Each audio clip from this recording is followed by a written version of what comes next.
Hello students, algebra में next theorem है। Statement आप इसका बुक से ले सकते हैं। यहाँ मैट्रिक्स गिवन है n बाय n ऑर्डर की और एफ एक्स कोई पॉलिनोमियल है। It is minimal polynomial of A. Minimal polynomial की डेफिनेशन आप पहले ही पढ़ चुके हैं। Let G X belongs to F of X be any polynomial satisfied by X. यानी एक दूसरा पॉलिनोमियल हमने लिया है जो ए से सेटिस्फाई होता है। It means ji of A equals to zero. Satisfy होने का मतलब है कि जब हम एक्स को रिप्लेस करेंगे इसे सो रिजल्ट ज़ीरो आना चाहिए। यहाँ हमें प्रूफ करना है कि polynomial F of X polynomial G of X को डिवाइड करता है। F of X is a Euclidean domain, ये हम जानते हैं। F of X and G of X दो ये लिए हैं, फील्ड है ये। Then there exist, this is the definition of Euclidean domain. There exist Q X and R of X in F of X such that, ये condition है, इसको हम डिवीज़न एल्गोरिथम से भी याद रख सकते हैं। G of x equals to q of x into f of x plus r of x. We give the number this equation 1 where either r of x equals to zero. यहाँ पर या तो आर ऑफ एक्स की value zero होगी या r of x की degree F of x की degree से कम होगी। हमें गिवन है या हमने अज्यूम किया है कि जी ऑफ एक्स ऐसा पॉलिनोमियल है जो ए से सेटिस्फाई हो रहा है। It means ji of A equals to zero and F of x minimal polynomial है। Then by the definition of minimal polynomial F of A equals to zero. In equation first second third को हम देखें, अगर हम इस equation first में x की जगह ए पुट कर दें तो जी ऑफ ए से लेफ्ट हैंड साइड ज़ीरो हो जाएगा और राइट हैंड साइड भी यहाँ से ज़ीरो हो जाएगा। So both quantities are zero, then we obtain R of A equals to zero. ये हम जानते हैं कि आर ऑफ एक्स की डिग्री एफ ऑफ एक्स की डिग्री से कम है and F of X is a minimal polynomial of A, then R of x equals to zero. यहाँ पर हम कह रहे हैं कि degree of R X degree of F of X से कम है, लेकिन F of x minimal polynomial है, यानी इससे कम डिग्री वाला पॉलिनोमियल एग्जिस्ट नहीं कर सकता और ये तभी पॉसिबल है जब आर ऑफ एक्स ज़ीरो हो जाए। सो इक्वेशन फर्स्ट कन्वर्ट हो जाएगी g of x equals to q x into f x में and we can write it g of x upon f of x equals to q of x. तो आप देख सकते हैं कि जो एफ ऑफ एक्स है वो जी ऑफ एक्स को डिवाइड करता है। उसके बाद हम यूनिकनेस के बारे में देखेंगे। Uniqueness of minimal polynomial of a, कि ए का केवल एक ही मिनिमल पॉलिनोमियल होगा, एक से ज़्यादा मिनिमल पॉलिनोमियल एग्जिस्ट नहीं करेंगे, लेकिन हमने इसका अपोजिट लिया है। इट मीन्स हम ए के दो मिनिमल पॉलिनोमियल कंसीडर कर रहे हैं, इनको हमने M A and M A dash से डिनोट किया है। Since M A X is a minimal polynomial of A and M A dash X is such that, ये वाली कंडीशन है,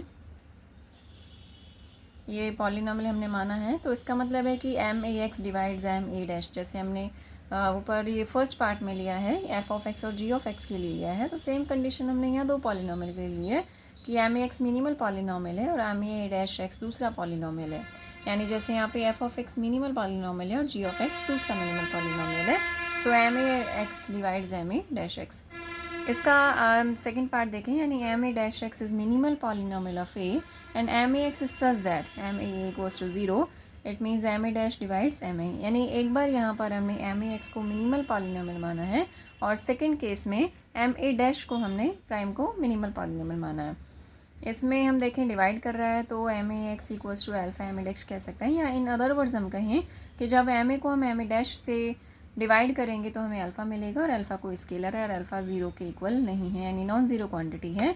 तो लेकिन हम देख सकते हैं कि एम ए और एम ए डैश दोनों मिनिमल पॉलिनोमियल हैं। मिनिमल पॉलिनोमियल की डेफिनेशन में मिनिमल पॉलिनोमियल का मॉनिक पॉलिनोमियल होना ज़रूरी है, तो इट मीन्स ये दोनों मॉनिक पॉलिनोमियल है और मॉनिक पॉलिनोमियल की डेफिनेशन से एक्स की पावर एन का कोफिशिएंट 1 होता है दोनों में ही, तो इसका मतलब है कि अल्फ़ा की वैल्यू 1 होनी चाहिए। And from equation second we observe that these two polynomials are same. It means we conclude that there exists unique polynomial of A. Next theorem is 12.36. A square matrix A, which is the matrix of order n by n and elements are belonging to field, is non-singular if and only if constant term in MAX यानी minimal polynomial is non-zero. ये matrix है वो non singular होगी, यानी उसका determinant non zero आएगा अगर उसके मिनिमल पॉलिनोमियल में कांस्टेंट टर्म नॉन ज़ीरो आए। मिनिमल पॉलिनोमियल हम इस तरह से कंसीडर कर रहे हैं, हम जानते हैं कि मिनिमल पॉलिनोमियल का मॉनिक पॉलिनोमियल होना ज़रूरी है, तो उसमें एक्स की पावर एम का जो कोफिशिएंट है वो 1 होना चाहिए। ए नॉट इक्वल्स टू 0 और हमें प्रूव करना है कि ए नॉन सिंगुलर है। सो इक्वेशन फर्स्ट में हम एक्स को रिप्लेस करेंगे ए से बाय दिस, और मिनिमल पॉलिनोमियल की डेफिनेशन से वो ए मैट्रिक्स से सेटिस्फाई होता है। तो एम ए यानी जब एक्स की जगह ए पुट कर रहे हैं then we obtain this quantity equals to 0। तो यहाँ से हमने इसके प्लेस पे क्या लिख दिया, 0 लिख दिया। And A O A not आई, इन सभी टर्म्स को हम दूसरे पार्ट पे लेके जाएंगे और ए नॉट को हमने शिफ्ट कर दिया इधर। दोनों तरफ हमने ए इन्वर्स से ऑपरेट किया है। सो आई को आइडेंटिटी मैट्रिक्स, आई को ए इन्वर्स से ऑपरेट करेंगे तो ए इन्वर्स ही आएगा, और इधर ए और ए इन्वर्स को ऑपरेट करेंगे तो आइडेंटिटी मैट्रिक्स। इट मीन्स हमें ए इन्वर्स मिल रहा है, एग्जिस्ट कर रहा है, इन्वर्स एग्जिस्ट करता है, इसका मतलब ए नॉन सिंगुलर है। इसका कन्वर्स पार्ट देखें कि अगर ए नॉन सिंगुलर है और ए नॉट इक्वल्स टू 0 है then we obtain this result. A common लिया सो A1 आई, ये पूरा जो ब्रैकेट के अंदर है वो मैट्रिक्स के फॉर्म में आना चाहिए। अगर हम आई नहीं रखेंगे तो ये मैट्रिक्स फॉर्म नहीं बनेगी और ये गलत हो जाएगा। सो यहाँ पे जब आप ए मैट्रिक्स को बाहर कॉमन ले रहे हैं तो यहाँ आइडेंटिटी मैट्रिक्स बचनी चाहिए, plus A2n in the last A raise to the power m-1। दोनों तरफ हमने फिर से ए इन्वर्स से प्री ऑपरेट किया है। ए इन्वर्स से को ऑपरेट किया तो आइडेंटिटी मैट्रिक्स मिला, ए इन्वर्स को 0 से ऑपरेट किया तो 0 मैट्रिक्स मिला। फिर यहाँ पे आइडेंटिटी मैट्रिक्स, इन दोनों क्वांटिटीज़ का रिजल्ट 0 आ रहा है। We know that identity matrix can not be equals to 0, तो ब्रैकेट के अंदर जो टर्म है that is equals to 0।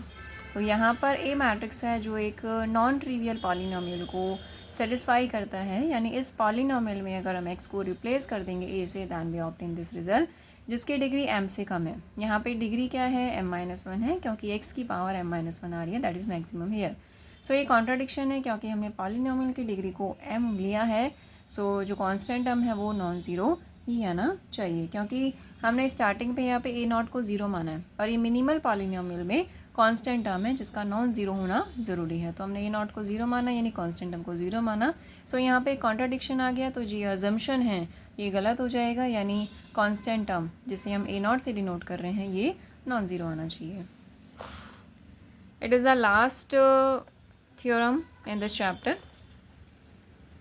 Theorem 12.37। Similar matrices have the same minimal polynomial. अगर हम दो सिमिलर मैट्रिसेस लेते हैं तो उनका मिनिमल पॉलिनोमियल भी सेम होना चाहिए। ए और बी दो मैट्रिक्स हैं जिनका ऑर्डर n/n है और एलिमेंट्स फील्ड से आ रहे हैं।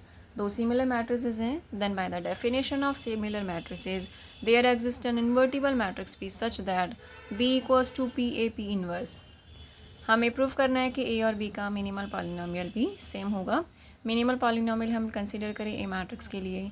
सो डेफिनेशन से अगर आप एक्स की जगह ए पुट करेंगे तो रिजल्ट 0 आएगा। अब हम बी के लिए मिनिमल पॉलिनोमियल देखें। सो बी मैट्रिक्स हमने पुट कर दी है पी ए पी इनवर्स। इसमें भी हमने सब्सटीट्यूट किया है, जैसे यहाँ पे ए नॉट A1 इस तरह से कंसीडर किया। अगर एक्स की जगह हम ए पुट कर दें तो ये रिज़ल्ट हमें मिलेगा, यानी हम x की जगह क्या पुट करेंगे, पी ए पी इनवर्स।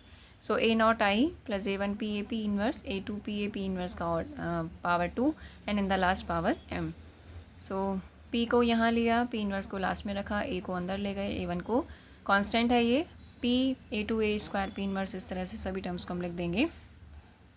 यहाँ पे आइडेंटिटी मैट्रिक्स है जिसके लिए रिप्रेजेंटेशन होगा p एंड p इनवर्स का। सो p यहाँ से कॉमन लिया क्योंकि सभी टर्म्स में p कॉमन आ रहा है और p इनवर्स बाद में आ रहा है, तो हमने कॉमन लिया और ये जो रिज़ल्ट आ रहा है ये m-a-a को रिप्रेजेंट करता है।